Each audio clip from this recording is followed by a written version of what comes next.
నమస్కారం అండి.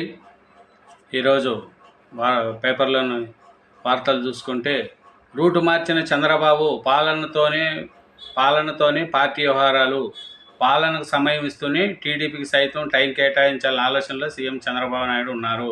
ప్రమాణ స్వీకారం చేసిన అనంతరం 2 రోజుల పాటు చంద్రబాబు సచివాలయానికి వెళ్లారు. ఈరోజు తొలిసారి టీడీపీ కార్యాలయానికి అధినేత చంద్రబాబు నాయుడు వెళ్లనున్నారు. పాలన సమయం ఇస్తూనే టీడీపీకి సైతం టైం కేటాయించే ఆలోచనలో చంద్రబాబు నాయుడు ఉన్నారు.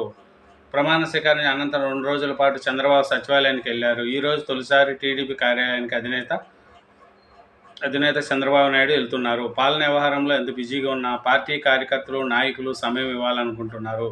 స్వయంగా వారికి సమయం వెచ్చించడం ద్వారా ఇదే విధానాన్ని పాటించాలని ఎమ్మెల్యేలు, మంత్రులకు చంద్రబాబు మెసేజ్ ఇవ్వనున్నారు. 2014లో గెలిచిన తర్వాత పాలనా వ్యవహారంలో పడి పార్టీకి చంద్రబాబు సమయం కేటాయించలేకపోయారు.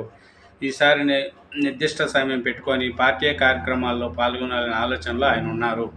పనిచేసిన వారికి పదవులు అనే విషయంలో కూడా స్పష్టతతో ఉన్నారు. ఇంకపై కార్యకర్తలకు, నాయకులకు గౌరవం దక్కేలా తీసుకోవాల్సిన చర్యలపై టీడీపీ అధినేత చంద్రబాబు ఫోకస్ పెట్టారు.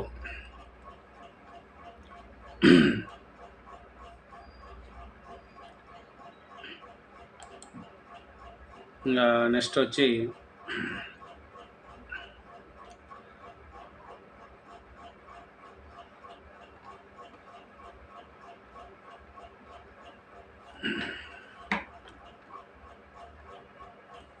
స్పందన కార్యక్రమం పేరును పబ్లిక్ గ్రీవెన్స్ రెడ్రెసల్ సిస్టమ్గా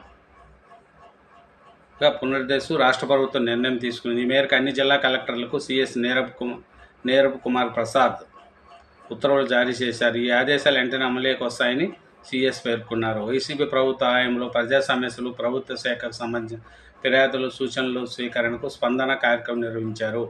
ఆ కార్యక్రమంలో అనేక లోపాలు ఉన్నట్లు రాష్ట్ర ప్రభుత్వం గుర్తించింది. దీంతో 2014లో చంద్రబాబు ప్రభుత్వంలో ఉన్న పబ్లిక్ గ్రీవెన్స్ సిస్టమ్ పేరును పునరుద్ధరిస్తూ టీడీపీ సర్కార్ నిర్ణయం తీసుకునింది.